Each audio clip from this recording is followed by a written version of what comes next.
King of Gods. By Fast Food Restaurant, Kabanata 137.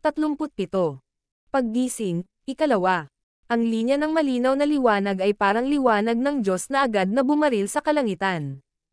Gayunpaman, hindi nakita o naramdaman ng mga miyembro ng Broken Moon Clan ang liwanag. Tanging ang mga nasa True Spirit Realm o mas mataas lamang ang nakakaramdam ng panginginig ng hangin, ngunit ito ay higit pa sa isang ilusyon. Mayroon lamang isang limitadong bilang ng mga tao sa Asher Continent na nakadama ng pagbabago sa kalangitan. Sa kanlurang kontinente, isang napakalaking sinaunang palasyo, Hong. Isang sinaunang daang yarda na bato ang nagsimulang tumunog sa kailaliman ng bulwagan. Ang bato ay tila mula sa sinaunang panahon dahil kahit sino sa True Spirit Realm ay hindi ito makakamot. Ngunit sa sandaling ito ay pumutok. Hindi maganda. Nabasag ang Heavenly Primal Stone. Bakit ito masisira ng walang dahilan? Baka may darating na kasawian. Nagkaroon ng kaguluhan sa malapit. Q. Isang sinag ng liwanag ang dumaan sa hangin at dumapo sa harap ng Heavenly Primal Stone. Panginoon, anong nangyari? 10 malakas na aura ang lumipad patungo sa Heavenly Primal Stone. Sa harap ng bato, dahan-daang inabot ng isang figure na naka-purple ang kanyang kamay at pinagsama ito sa Heavenly Primal Stone. Weng. Nanginginig ang bato at may lumabas na ilang kakaibang salita sa ibabaw ng bato. Ang mga salita ay lubhang komplikado at sila ay patuloy na nagbabago. Nagsimula ring magpumiglas ang lilang figure. Isang nakakatakot na aura ang lumabas at ang kalapit na 10 ng mga cultivator ng True Spirit Realm ay tumingin sa kanilang Panginoon ng may takot. Sa paglipas ng panahon, dumarami ang mga tao ng clan. Ngunit ang Panginoon sa harap ng Heavenly Primal Stone ay pinilit sila ng husto na hindi sila makahinga. Ano ang kahulugan ng pag-crack ng Heavenly Primal Stone? Maging ang ating Panginoon sa Origin Core Realm ay dumating. May mga cultivator sa Origin Core Realm na umiiral pa rin sa kontinenteng ito. Pagkaraan ng mahabang panahon, unti-unting kumalas ang kanilang Panginoon sa kanyang pagkakahawak. 2 salita lang ang makikilala mula sa Heavenly Primal Stone. Mahinang sabi ni Panginoon. Alin sa dalawa? Tanong ng mga matataas na tao ng clan. Ang kanilang Panginoon ay biglang tumangala sa langit at nakita niya ang isang Eye of Heaven na malamig na nakatingin sa ibaba. Nagmukha itong ilusyon. Mata ng Diyos. Nagawa ng kanilang Panginoon na magsalita nang lumabas ang isang bahid ng dugo mula sa kanyang mga labi. Isang mahabang lugar na malayo sa kalawakan. Isang nakakatakot na palasyo. Boom! Ang 9 na mga dragon ay umungol sa palasyo at ang hari ay tumingin sa langit. Sa kalangitan, ang mga ulap ay patuloy na lumiliko. Ano ang ibig sabihin nito? Malamig na tumingin sa itaas ang hari at inutusan niya ang kanyang mga dragon na hoiin ang mga ulap. Ito ang unang pagkakataon na nangyari ito mula noong nilikha ang imperyo. Tumangala sa langit ang isang matandang puno ng kulubot at puting buhok. Saan? Tumunog ang nangingibabaw na boses. Baka malapit lang. Hindi siguradong sagot ng matanda. Sa sandaling ito, lahat ng mga cultivator sa matataas na kaharian ay sumulyap sa langit. Sa wakas ay nagawang itulak ng mga dragon ang mga ulap na nakaharang sa kalangitan at lumitaw ang isang Eye of Heaven habang malamig itong tumingin sa planeta. Ano ang ibig sabihin nito? Bulalas ng lahat ng mga cultivator. Mata ng Diyos. Isa itong mata ng Diyos na hindi pa nakikita kailanman. Mukhang hindi ito isa sa 8 Great God's Eye, ngunit nakakatakot pa rin. Nag-usap ang mga cultivator at nagkagulo. Tanging ang hari at puting buhok na matanda ang tahimik habang nakatitig sa Eye of Heaven sa langit. Pagkaraan ng mahabang panahon, iwinagayway ng maputi ang buhok na matandang lalaki ang kanyang tungkod sa hangin at 9 na dragon ang sumugod sa langit, ngunit nawala ang mga ito nang makarating sila sa mata ng langit. Sa wakas ay nabuksan na ng langit ang kanyang mata. Umiyak ang matanda habang ang mata ng langit ay unti-unting nawawala sa wala. Sa malabong kulay abong dagat, lumutang ang isang nagbabantang itim na cruise boat. Napakalaki ng Black Cruise at parang gabi na ang mga nilalang sa ibaba nito. Sa sandaling ito, ang bawat buhay ay yumuyuko sa figure ng pinuno. Walang ilaw sa paligid ng tao, na parang hinihigop ang lahat. Ang madilim na figure ay nakatayo sa ulo ng cruise at tumingin sa walang limitasyong dagat. Weng! Ang kulay abong dagat ay biglang nanginig at isang eye of heaven ang lumitaw sa kalangitan. Bukod sa madilim na figure, ang iba pang mga buhay ay nanginginig sa takot. Binuksan ng pinuno ang kanyang pares ng itim na mata at malamig na tumingin sa mata ng langit. Maya-maya, unti-unting nawala ang eye of heaven na parang nakatingin lang sa view. May dagdag na gods ay ngayon. Sa pagkakalkula, ito ay kabuuang 9. Ano ang ibig sabihin ng lahat ng ito? Baka masira ang kasalukuyang sitwasyon ng 8 great gods ay. Naglaho ang itim na mga mata ng pinuno at muling nagdilim ang kalangitan. Hindi alam ni Zhao Feng kung gaano niya naapektuhan ang mundo nang imulat niya ang kanyang mata. Ang tanging bagay na nakumpirma niya ay ang tunay na kapangyarihan ng kanyang kaliwang mata ay nagsisimula ng magising. Nang imulat niya ang kanyang mata, isang sinaunang kapangyarihan ang bumaril sa kanyang mata. Bahagyang nagsisi si Zhao Feng dahil nararamdaman niya kung gaano kalakas ang kapangyarihang iyon, ngunit tila hindi niya ito makontrol. Ang sinauna ay nasira, at ang mga sinaunang Diyos na napatay ay magiging 1 trilyong alikabok. Ipagpatuloy ang aking kadugo at pamunuan ang mundo. Isang boses ang umalangaw-ngaw sa kanyang isipan. Hindi mapigilan ni Zhao Feng na kuskusin ang kanyang kaliwang mata. Pagkatapos ng pagbabago, halatang lumakas ito, parang isang buhay na nilalang. Sinubukan niyang ipikit ang kanyang mata sa kamuling binuksan, ngunit walang misteryosong transparent na liwanag ang lumitaw. Nararamdaman pa rin ni Zhao Feng ang asher na dugo sa kanyang katawan. Hindi niya alam kung ano ang epekto nito ngayon pero isang bagay ang mapapatunayan, ito ang magpapalakas sa kanya. Matapos matiyak na ayos lang siya, maingat na lumabas si Zhao Feng sa kuweba. Muli niyang inilabas ang salamin. Ang kanyang buhok ay asher pa rin, ngunit ang kanyang kaliwang mata ay naging isang transparent na kulay asher, na parang isang kayamanan. Hindi. Nag-aalala pa rin si Zhao Feng na maaari siyang mahuli ng clan dahil sa pagiging halimaw. Pagkatapos ay sinubukan niya ang iba't ibang paraan upang baguhin ang kulay nito. Makalipas ang 1,000 taon, maaalala ito ni Zhao Feng at tumawa. Ilang sandali pa, nakahanap na rin siya ng paraan. Ang Asher Blood na kinokontrol niya ay maaaring sumanib sa kanyang kaliwang mata at bumalot dito. Nang mangyari ito, ang Asher Light sa itim na dimensyon ay nahiwalay sa kanyang kaliwang mata. Inilabas ni Zhao Feng ang kanyang salamin at ang kaliwang mata ay naging itim, ngunit ito ay madilim at madilim. Kasabay nito, nawalan din ng paningin ang kaliwang mata niya. Maaaring gamitin ni Zhao Feng ang asher na dugo upang baguhin ang kulay ng kanyang kaliwang mata, ngunit gumugol ito ng labis na enerhiya para gawin iyon. Ilang oras lang ang kaya niyang gawin sa isang araw. At least may paraan. Nagpakawala ng hininga si Zhao Feng. Pagkatapos ay sinubukan niya ang kapangyarihan ng kanyang kaliwang mata. Walang pag-aalinlangan, ang kapangyarihan sa kanyang kaliwang mata ay tumaas ng husto pagkatapos niyang makapasok sa Ascended Realm. Ang paningin ni Zhao Feng, ang bilis ng reaksyon at ang pangunawa ay naging mas mahusay. Halimbawa, si Zhao Feng ay nakakakita ng hanggang 100 milya ang layo at nakita ni Zhao Feng na ang kanyang kaliwang mata ay nakakakita sa mga bagay. Nakikita ng kanyang mata ang bato sa malapit.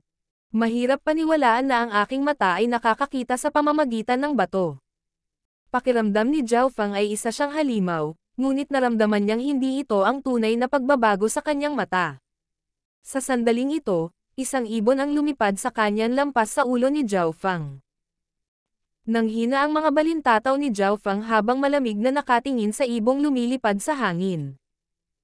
Sa sandaling iyon, ang kanyang kaliwang mata ay nagpadala ng isang surge ng mental energy na naging isang tuwid na linya na patungo sa ibon. Plop! Tumili ang ibon sa himpapawid dahil sa takot, nawalan ito ng balanse at bumagsak sa lupa. Hindi pinatay ng kaliwang mata ni Zhao Feng ang ibon, naglabas ito ng hindi maipaliwanag na alon ng mental energy, na nagpanik sa ibon at nawalan ng kontrol sa katawan nito. Pagpatay ng walang bakas. Ito ay maaaring magpasya sa huling resulta sa isang buhay at kamatayan na labanan. Napaisip si Zhao Feng. Sinubukan niya ang lahat ng mga bagong epekto hanggang sa makaramdam siya ng pagod. Hindi ganap na makontrol ni Zhao Feng ang mga bagong kasanayan tulad ng mental energy assassination. Nang papalubog na ang araw.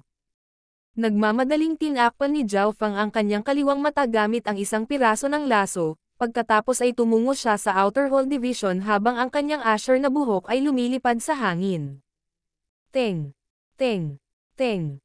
Ang kanyang figure ay lumubog sa hangin, lumalampas ng 10-10 yarda sa isang hininga. Inilibot ni Zhao Feng ang lahat ng kanyang true force at sinubukan niyang kontrolin ang agos ng hangin sa paligid niya. Maaari itong magpalutang sa himpapawid para makahinga bago siya matamba. Matapos maabot ang Ascended Realm, maaaring lumipad ang isa sa isang maikling distansya sa himpapawid, ngunit hindi ito totoong paglipad. Ang isang cultivator sa True Spirit Realm ay maaaring lumipad ng 10-10 milya nang walang problema. Pagkatapos bumalik sa Outer Hall Division, agad na pumunta si Zhao Feng kay Deacon Qiu para mag-apply na maging isang panloob na disipulo. Ayon sa mga patakaran, kailangan lamang ng isa na maabot ang Ascended Realm bago ang 30 taong gulang upang maging isang panloob na disipulo. Iuulat ko ito sa mga nakatataas at kung walang problema, maaari kang pumunta sa Central Control Division bukas. Kalmado ang ekspresyon ni Deacon Qiu at itinaas lang niya ang kanyang kilay nang makita ang eye patch at asher na buhok ni Zhao Feng ngunit wala siyang sinabi. King of Gods, Kabanata 138. Simula ng isang alamat, kulog. Nagpakawala ng hininga si Zhao Feng nang lumabas siya sa Outer Hall Division. Mukhang hindi nakaagaw ng atensyon ng clan ang eye patch at asher niyang buhok. Pagkatapos ng lahat, ang mga kakaibang bagay ng bawat uri ay nangyayari araw-araw. Hindi nagtagal ay dumating si Zhao Feng sa Clan Mission Division dahil sa ibang bagay. May kilala siyang ilang array masters pati na rin ang mga panday. Malinaw, si Zhao Feng ay wala dito para kumuha ng sandata dahil hindi siya sapat na mayaman para kumuha ng mga panday para gawin siya nito. Brother Zhao, kailangan mo ako. Nakilala ng panday na apprentice na ito si Zhao Feng dahil sinundan ng huli ang matandang si Zhang sa paligid at may pangalang kababalaghan. Hindi alam ni Zhao Feng na sikat siya sa buong Outer Hall Division, Grasswood Division at Clan Mission Division. Siya ang nangungunang panlabas na alagad at siya ay 14 hanggang 15 taong gulang lamang. Tungkol naman sa Grasswood Division at Clan Mission Division, may pangalan siyang kababalaghan at pinag-awayan siya ng 2 vice head. Kailangan ko ng eye patch. Itinuro ni Zhao Feng ang kanyang kaliwang mata. Takip sa mata. Tumigil ang apprentice. Naisip niya na gusto ni Zhao Feng ng armas, ngunit hindi mahirap gumawa ng eye patch. Dahan-daang ibinaba ni Zhao Feng ang laso sa kanyang kaliwang mata at inikat ang asher na dugo upang harangan ang liwanag mula sa dimensyon. Nang makita ng apprentice ang kaliwang mata ni Zhao Feng, nagulat siya. Ito ay isang malabo na mata, na parang walang buhay dito. Sa wakas ay naunawaan niya kung bakit gusto ni Zhao Feng ng eye patch at hindi niya maiwasang makiramay sa kanya. Brother Zhao, huwag kang mag-alala, gagawin ko ang lahat ng aking makakaya at gagawin ko ang pinakaangkop na eye patch. Kinuha ng apprentice ang kanyang mga sukat at nagsimula kaagad. Pagkatapos ay sinabi niya kay Zhao Feng na pumunta bukas at binigyan siya ng huli ng 2 substandard na primal crystal stones. Sa parehong gabi, ipinikit ni Zhao Feng ang kanyang mga mata at siniyasat ang asher na dugo at ang kapangyarihan ng kanyang kaliwang mata.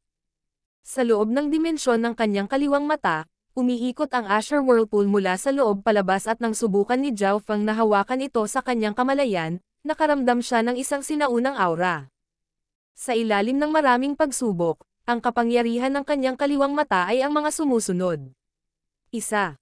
Pinahusay na paningin at maaari nitong palakihin at palawakin ang lahat ng bagay sa kanyang paningin at magkaroon ng isang tiyak na halaga ng umunawa. 2. Mabilis na bilis ng reaksyon at pagsusuri. 3.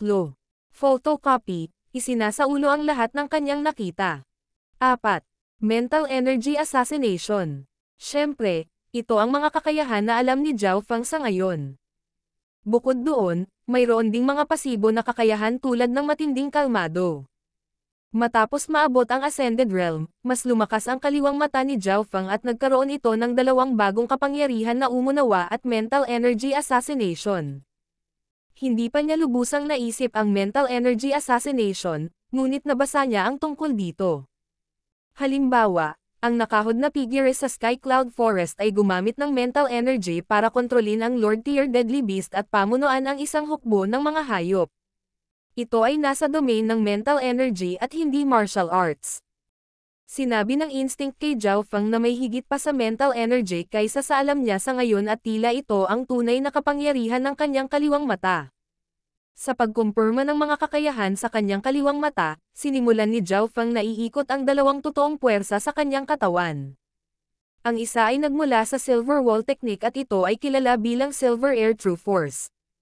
Kakaiba ang True Force na ito simula nang ipanganak ito mula sa katawan at dahan-dahan itong sumanib sa kanyang dantian. Ngunit ang problema ay mayroon ng Returning Breath True Force doon. Ang sitwasyon ni Zhao Feng ay lubhang espesyal, maaaring walang sino mang may katulad na sitwasyon sa nakalipas na 100 taon. Una, walang gaanong tao na nagsanay ng kanilang mga diskarte sa pagpapalakas ng katawan sa Ascended Realm. Ang mga diskarte sa pagpapalakas ng katawan ay mabagal sa pag-unlad at kailangan nila ng talento, mapagkukunan at pagsisikap. Higit pa rito, ang Broken Moon Clan ay hindi isang clan na nakatutok sa pagpapalakas ng katawan.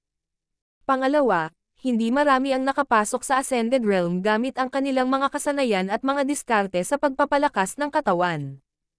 Dahil dito nagkaroon ng dalawang True Forces sa katawan ni Zhao Feng, na nangangahulugang doble ang dami niya sa True Force kumpara sa iba pang cultivator sa First Sky of the Ascended Realm. Ang isang normal na tao ay maaaring magbigay ng isang True Force, ngunit ang Returning Breath True Force ni Zhao Feng ay maaaring sumanib sa halos kahit ano. Ang Returning Breath True Force ay hindi dapat maabot ang Ascended Realm, ngunit muling gumawa ng milagro si Zhao Feng. Ang kanyang Returning Breath technique ay lumampas sa max level at kapag ang anumang skill ay lumampas sa pinakahuling antas, ito ay ibang skill. Sa ganitong paraan hindi ko kailangang isuko ang isa, maaari kong pagsamahin ang dalawa at palakasin sila. Isang liwanag ang kumislap sa mga mata ni Zhao Feng.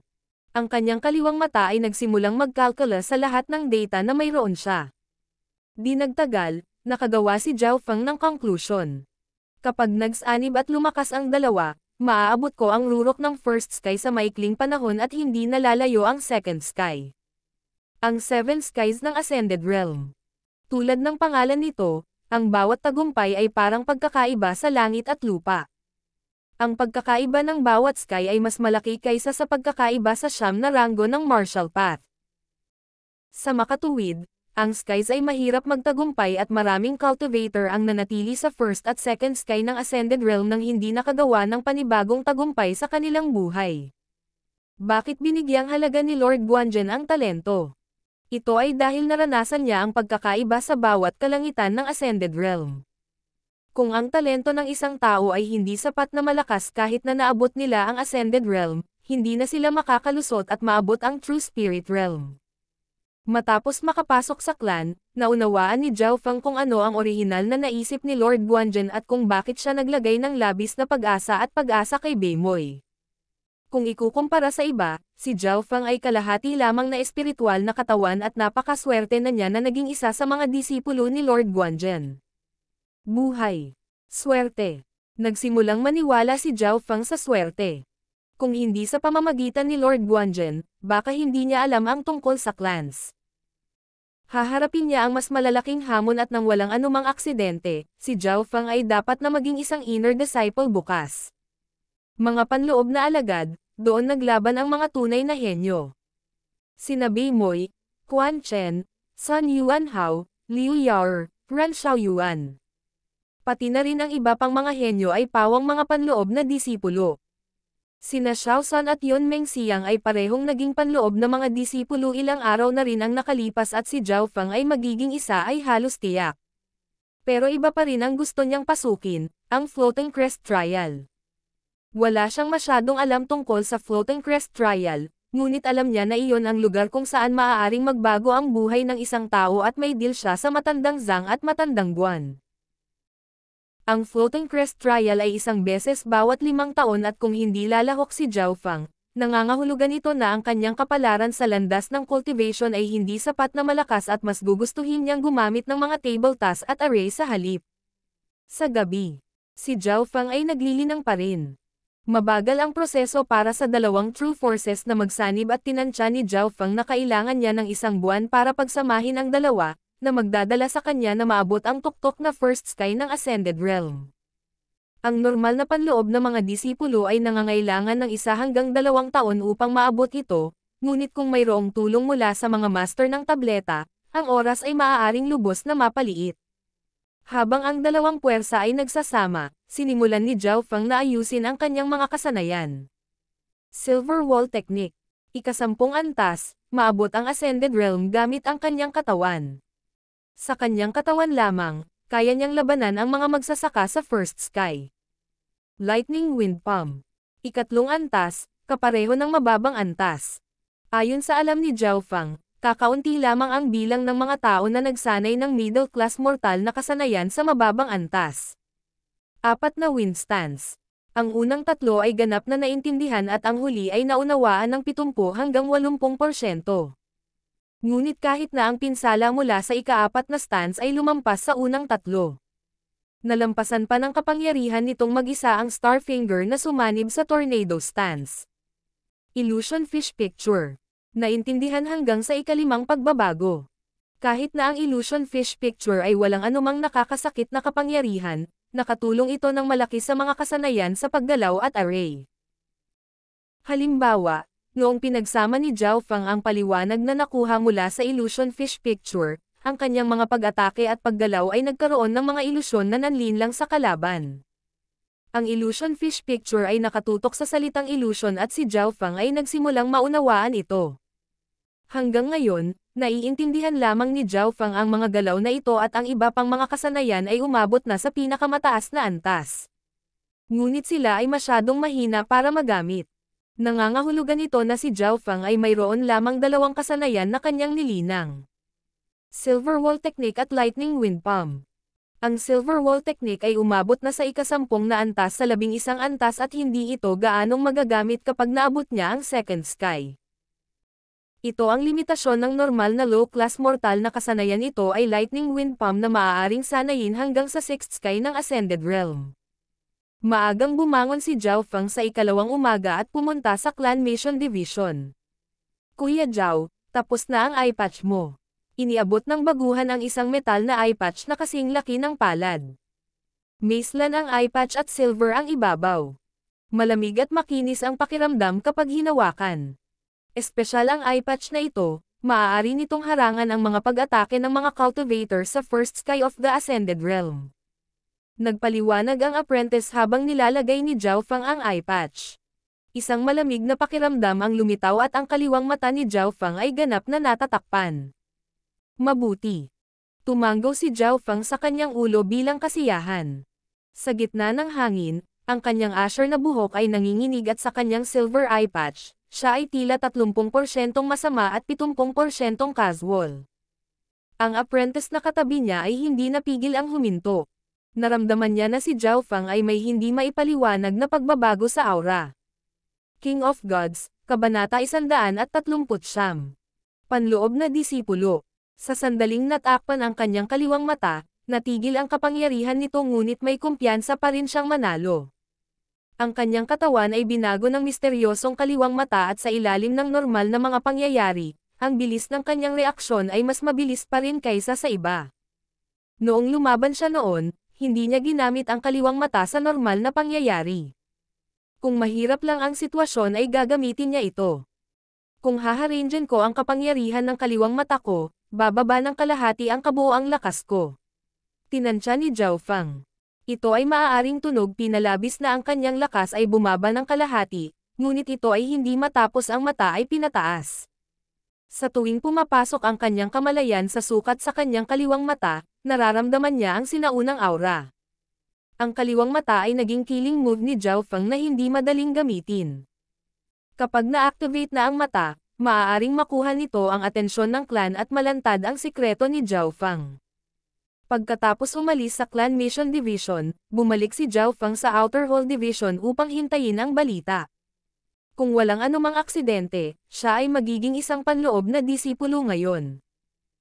Maraming disipulo ang nakatanggap ng balita tungkol sa pag-abot ni Zhao Feng sa Ascended Realm. Katamtaman ang talento ni Zhao Feng, ngunit nagawa pa rin niyang maabot ang Ascended Realm ng napakabilis.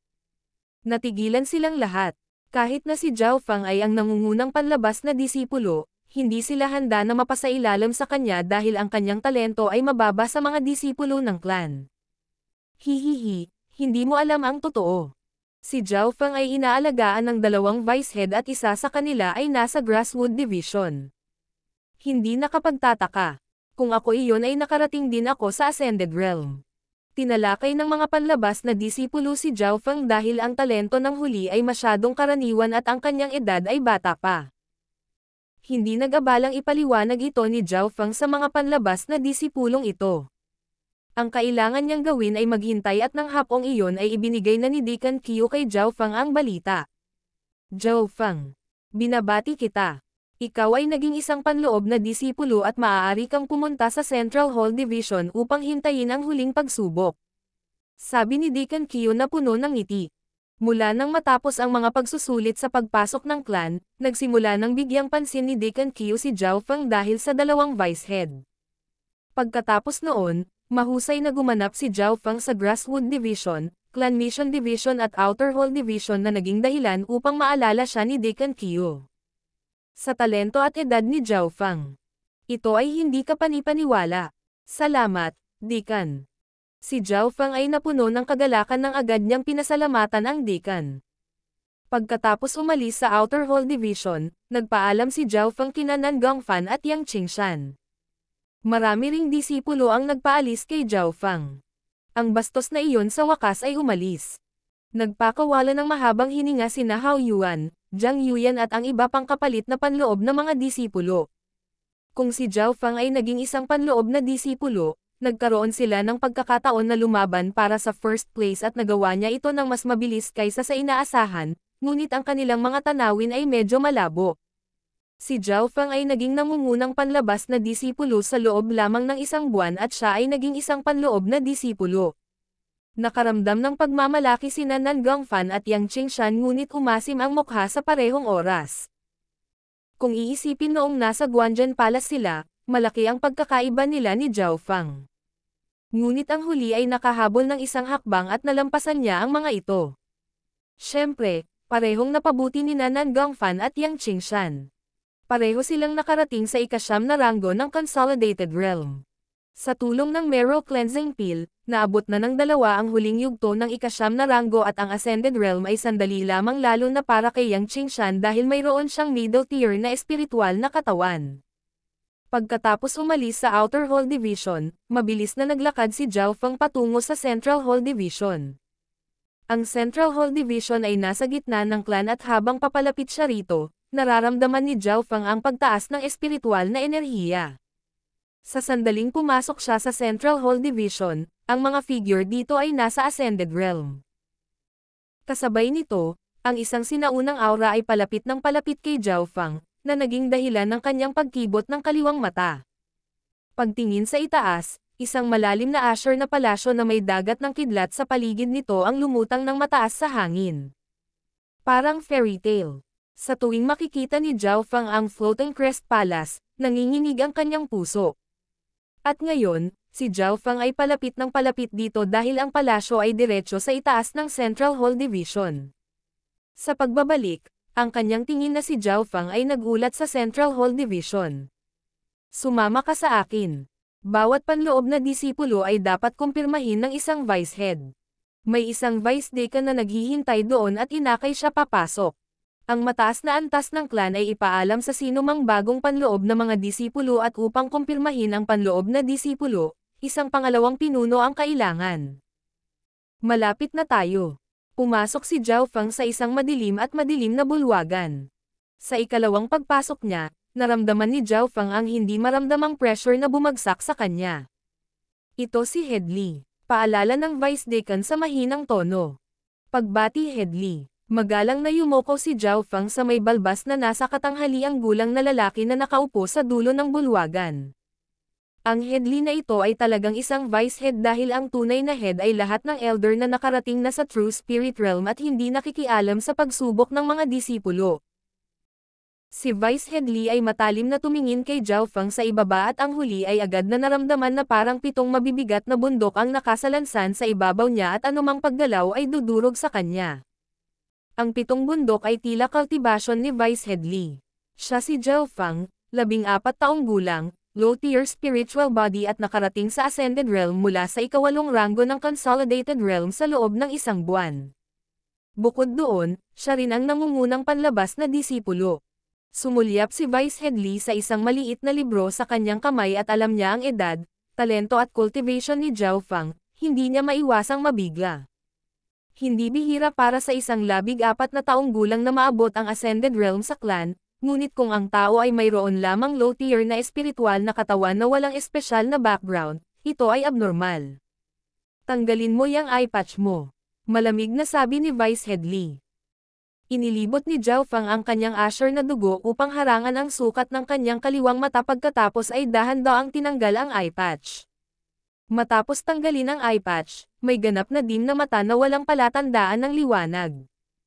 Huminto sandali si Vice Headley habang ang simpatiya ay bumabalot sa kanya. Ang isang 14 na taong gulang ay nawala na ang paningin ng isang mata sa landas ng paglilinang. Napabuntong hininga si Vice Headley at iwinagayway ang kanyang kamay para senadorya son si Zhao Feng na isuot muli ang eye patch. Pagkatapos nito, nagtanong si Vice Headley ng ilang mga katanungan kung saan kasama ang kanyang kasaysayan, paglilinang pati na rin ang mga saloobin. Ang tugon ni Zhao Feng ay perpekto at ang kanyang kasaysayan ay madaling mahanap din. May narinig akong kaunti tungkol sa iyo mula sa matandang Zhang. Tumango si Vice Headley, na nagpapahiwatig na si Zhao Feng ay hindi dapat maging especially iyan na ipinadala mula sa ibang clan. Una, bata pa si Zhao Feng at malinaw ang kanyang kasaysayan. Pangalawa, nirekomenda siya ni Lord Guanzhen. Pangatlo, parehong pinuri ng dalawang Vice Head si Zhao Feng at dahil dito, bumaba ng husto ang hinala ni Vice Headley. Pagkatapos ng pagtatanong, nakatanggap si Zhao Feng ng bagong token na nangangahulugang isa na siyang panloob na disipulo. Mula ngayon, ikaw ay isang panloob na disipulo. Ipinakita ng Vice Decan ng Central Hall Division kung saan si Zhao Feng kung saan siya titira. Palibhas ay isang panloob na alagad, ang kanyang pagtrato ay higit na mabuti at may mga katulong pa nga. Ang mga panloob na disipulo ay nakakuha ng 10 substandard na primal na kristal na mga bato bawat buwan at makakakuha din sila ng isang tunay na spiritual pill bawat 2 hanggang 3 buwan. Ang mga espiritual na pildores ay lahat ng gradong mas mataas kaysa sa marrow cleansing pill at ang presyo nito ay 10 beses na mas mataas. Sa parehong araw, nakakuha din si Zhao Feng ng itim na striped shirt na may hubog na buwan sa likod. Noon niya napagtanto na ang lahat sa clan ay hindi simple. Espesyal ang material ng kamisete na ito. Ito ay mainit sa panahon ng taglamig at malamig sa panahon ng tag-araw. Bukod pa riyan, kaya pa nitong makatiis ng mga suntok mula sa ika-9 na ranggo ng Consolidated Realm. Ang mga tao tulad ni Bei Moi, Ran Xiaoyuan at Quan Chen ay nakasuot ng ganito. Kailangan munang malaman ni Zhao Feng ang mga patakaran ng lugar na ito at sinabi sa kanya ng Vice Decan ang pinakamahalaga. Ang mga panloob na disipulo ay hindi kailanman lumampas sa edad na 30, kapag nagawa na nila, hindi na sila mga disipulo at ipapadala sila upang pamahalaan ang kani-kanilang mga gawain at mayroong sistema ng pagraranggo sa mga panloob na disipulo. Mayroon lamang humigit kumulang 100 o higit pang mga panloob na disipulo sa Broken Moon Clan at ang nangungunang 10 lamang ang maaaring tawaging core disciples. Ang lakas ng core disciples ay nakakatakot, lahat sila ay umabot na sa 4th sky of the Ascended Realm o mas mataas at sila ay mga disipulo ng Elders of the Clan Master. Bukod pa riyan, ang nangungunang core na disipulo ay pinangalanan ding Head Disciple. Ang head disciple ng henerasyong ito ay nakarating sa isang kamangha-manghang cultivation, ang ika-6 na Sky of the Ascended Realm at medyo sikat sa 13 clans.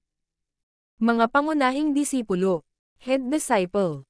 Isang cycle ang lumitaw sa puso ni Zhao Feng. Ang mga taong tulad ni Bei Moi at Quan Chen ay walang kasing lakas at autoridad na core disciple. Si Sister Yuan iyon, mula noong araw na iyon sa Thousand Leaf Pond, na maaaring maging core disciple dahil siya ay nasa ika-4 sky of the Ascended Realm. Sa pag-iisip tungkol sa kapatid na si Yuan, si Zhao Feng ay natahimik ngunit napuno siya ng pasasalamat nang maalala niya si Ran Xiaoyuan.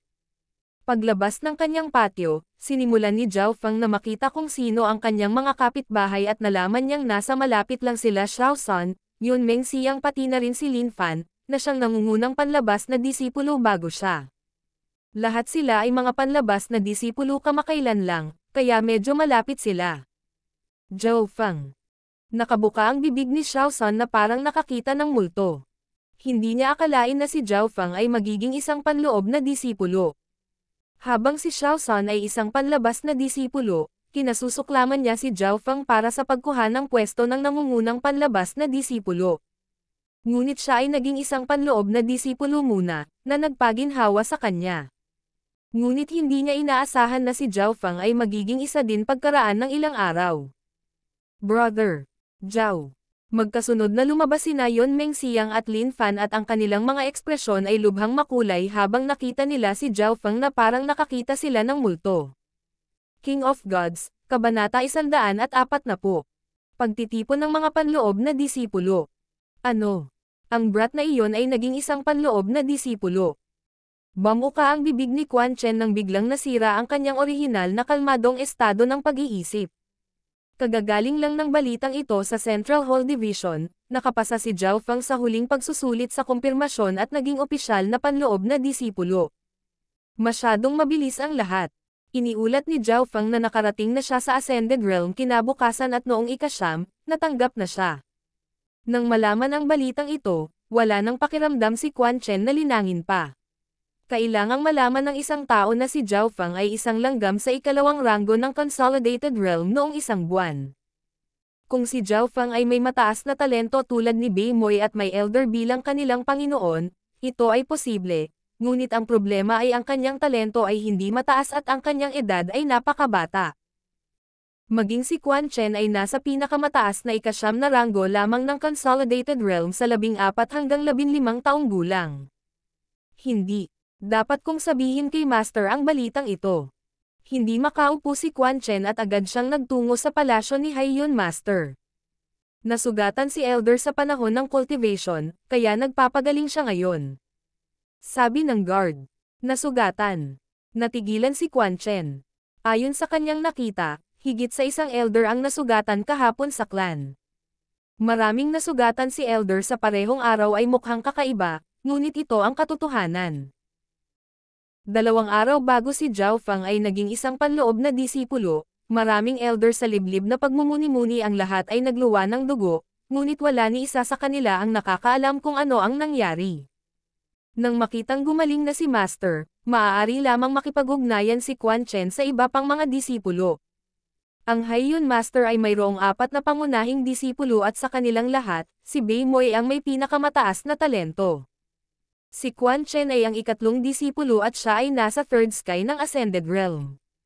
Mayroong 2 disipulo sa itaas ni Quan Chen at ang unang disipulong si Wu Li, ang pinakamatanda at naabot niya ang pinakamataas na fifth sky ng Ascended Realm. Hawak niya ang posisyon ng Vice Daon mula noong siya ay higit sa 30. Ang pangalawang disipulo, si Yuan Ji, ay wala pang 2 taong gulang ngunit naabot na niya ang fourth sky ng Ascended Realm. At isa sa 10 core disciples ng clan.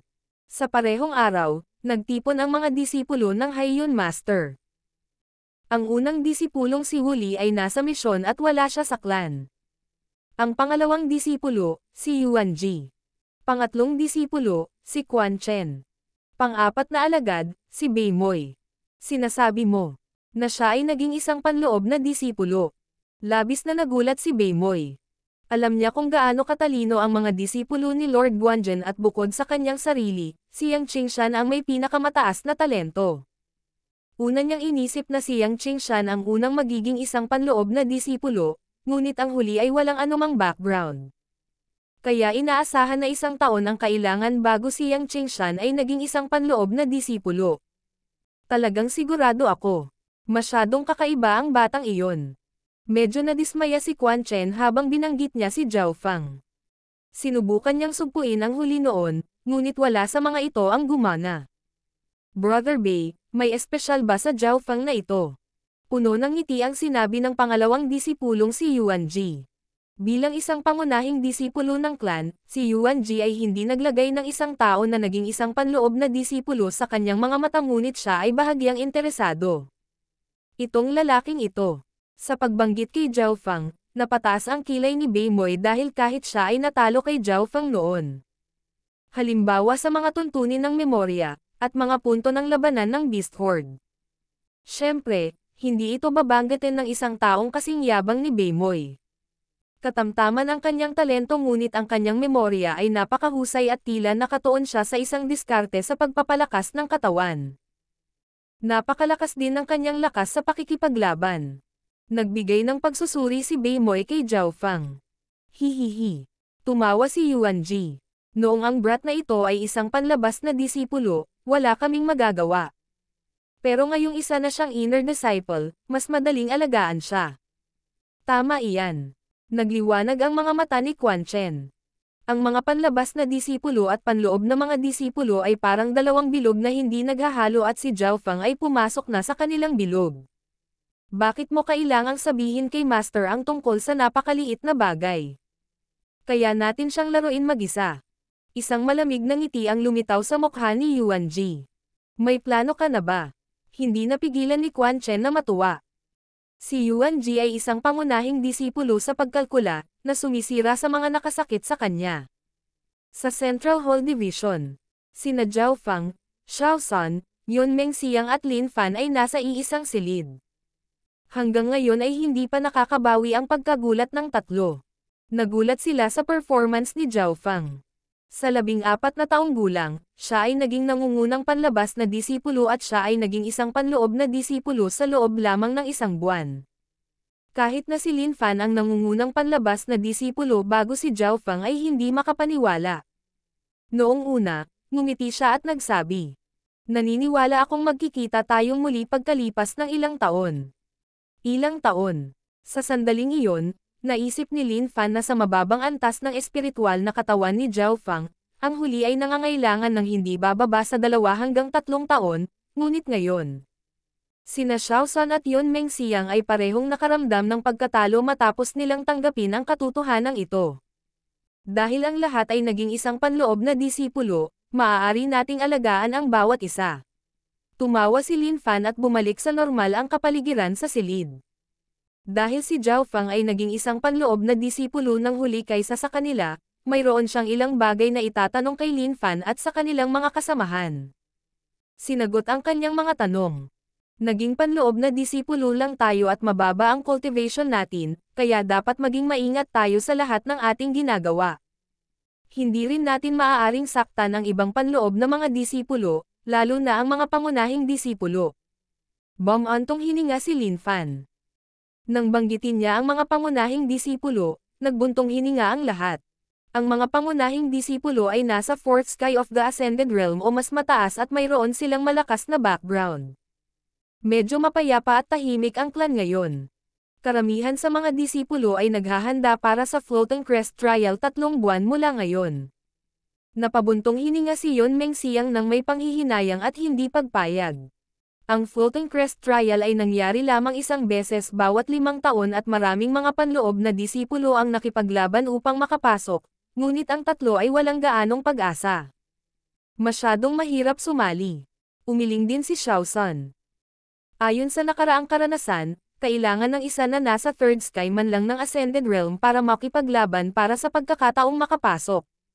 Ngunit sa kabutihang palad ang mga disipulong iyon na pumasok 5 taon na ang nakakaraan ay hindi pinayagang pumasok sa oras na ito. Ang mga patakaran ng Floating Crest Trial ay nakasaad na ang mga nakapasok ay hindi dapat mas matanda sa 25 taong gulang at isang beses lamang makapasok, kaya ang mas malalakas na panloob na mga disipulo ay hindi makapasok ngunit kahit na noon ay mahigpit ang kompetisyon. Si Xiao San at ang iba pa ay naging mga panloob na disipulo pa lamang at hindi sila nagtitiwala. Marahil ang mga henyo lamang tulad ni Beimoy at Sun Yuanhao, na may mga elder na sumusuporta sa kanila, ang maaaring magkaroon ng pagkakataong makapasok. Sa wakas, binalaan ni Lin Fan si Zhao Fang. Tandaan na mayroon ka pang isang pagkakataon na makapasok sa Hollow Building pagkatapos mong maging isang panloob na disipulo. Ang dalawa ay parehong nangungunang panlabas na disipulo sa isang pagkakataon at alam nila ang kalamangan na kanilang nakuha. Hollow Building. Kumislap ang mga mata ni Zhao Feng nang maalala niya ang istruktura ng mga array sa Hollow Building. Ang Jade Slip ay lumutang lahat sa ambon na nababalot ng array. Kung ang isa ay maaaring hindi paganahin ang mga array, maaari silang makakuha ng ilang higit pang mga kasanayan mula sa Hollow Building. Ito ay masyadong nakakaakit. Kailangang malaman ng isa na ang mga kasanayan sa Hollow Building ay ang lahat ng pinakamahusay na mga kasanayan at kasama ang high at peak class mortal na mga kasanayan. Siyempre, walang tiwala si Zhao Feng na i-disable ang array dahil masyadong komplikado ang array sa Hollow Building at kahit na magagawa ito ni Zhao Feng, maaaring maramdaman ito ng elder na nagbabantay sa gusali. Ngunit kung mas komplikado ang isang array, mas maraming mga butas at mga depekto ang lumitaw. Hindi na kailangang sirain ni Zhao Feng ang array, kung nakakita lang siya ng butas sa array, malaki pa rin ang pagkakataon.